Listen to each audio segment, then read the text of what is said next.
தமிழ்நாட்டின் வளர்ந்து வரும் தொழில் முனைவோரை ஊக்குவிக்கும் நோக்கில் ஸ்டார்ட் அப் சிங்கம் தனது 2வது சீசனை அதிகாரப்பூர்வமாக அறிவித்துள்ளது. சென்னை நுங்கம்பாக்கத்தில் நடைபெற்ற அறிமுக விழாவில் சிறப்பு விருந்தினராக பங்கேற்று பேசிய அமைச்சர் TRB ராஜா, இந்திய அளவில் எந்த மாநிலமும் பெறாத வளர்ச்சியை தமிழ்நாடு பெற்றுள்ளதாக பெருமிதம் தெரிவித்தார். எக்கனாமிக் growth இப்போ நீங்க இந்திய அளவில் எந்த மாநிலமும் பெறாத ஒரு வளர்ச்சி.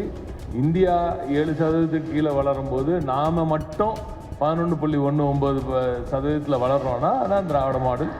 அதான் நமது முதலமைச்சர் அவர்களுக்கு கிடைத்த ஒரு மிகப்பெரிய வெற்றியாக கருதுகிறேன்.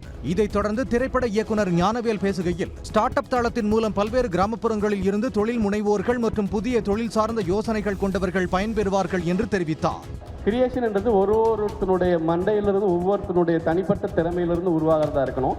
ஸோ அப்படி தொழில் சார்ந்த திறமைகளை வெளியில் கொண்டு வரக்கூடிய ஒரு கிரியேட்டிவ் ஸ்பேஸாக நான் ஸ்டார்ட் அப் சிங்கத்தை பார்க்குறேன். இந்த நிகழ்வின் மூலம் 100 கோடி ரூபாய்க்கும் அதிகமான முதலீட்டை திரட்ட இலக்கு நிர்ணயிக்கப்பட்டுள்ளது.